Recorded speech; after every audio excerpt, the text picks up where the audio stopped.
Kagaling nga namin sa Sumilon Island, sa Tumalog Falls na yung susunod namin pupuntahan. 20 minutes din nga yung biniyahe nga namin. Then pagkadating naman namin dito, kailangan naman namin sumakay ng motor. So dito isang motor, isang tao kasi nga pababa yung daanan niya kaya hindi pwede talaga yung may angkas. Sa pinaka-entrance pa nga lang nga kami ng Tumalog Island. So nararamdaman ko na nga yung moist nung lugar kasi nga para siyang umaambon. Minsan nga tong falls na to, natutuyo din nga siya. So, swerte nga namin itong time nga na to kasi nga ang dami ng tubig na binubuhos nga galing nga dun sa taas. Siguro nga dahil kababagyo lang din.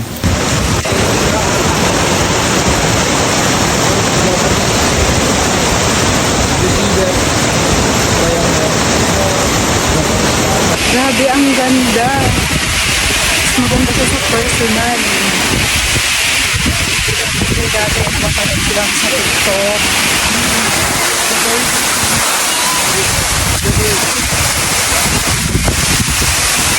Dito nga optional kung gusto mong magpa-drone shot. Siyempre ako nandito na ako kaya nagpa-picture na rin ako at nagpa-video. So yun, donation lang din naman kung magkano nga yung ibibigay mo dun sa gumagawa nga ng video at saka picture. Meron din nga sila ditong feeding fish. Kaya sinubukan ko nga to. Natatawa nga ako dito kasi napapasigaw nga ako kasi nga meron nga isang tilapia na kumakagat nga sa paa ko kaya naitaas ko nga siya bigla. So ito nga first time ko nga to kaya natuwa nga ako. Pagka maliliit nga lang nga na isda yung kakagat sa paa mo okay lang pero kapag tilapia talagang mapapasigaw ka nga. Yung mga kasama ko nga nandito din nga sila.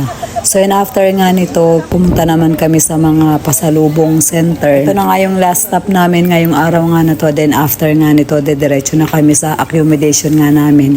So yun iba na naman yung accommodation namin kasi nga kinabukasan last tour na nga namin. Bali city tour naman yung gagawin nga namin. Meron din ako mga nabiling mga pampasalubong nga dito pero mostly mga daing nga at saka tuyo. Yung danggit nga nila dito ang mura ng pati na rin nga yung mga tuyong pusit. So ayun nga yung mga binili ko. Doon nga sa may Amber Hotel yung breakfast nga namin doon. Danggit nga siya and yun nga yung unang tikim ko ng danggit nga dito sa Cebu and yun nga masarap nga siya, hindi siya maalat. Plus nga yung suka nila dito sobrang sarap talaga. So itong lugar na to based sa mga nakikita kong mga signboard na sa Mandawi nga kami. Isa din nga to sa natamaan nga ng bagyo pero okay na nga sila ngayon. Dito nga pagkatapos nga ng maghapong tour nga namin nakaramdam na nga ako ng pananakit nga ng katawan. Then yung isa ko nga kasamahan dito na sa Davao nga nakatira, nilagnat na din nga siya. Para kasing nabigla yung katawan nga namin sa mga activity na ginawa nga namin. So yan na guys, hanggang dito na lang po muna ulit yung ating video for today. Maraming salamat po sa inyong panonood. Mag-iingat po kayo palagi. God bless and babush!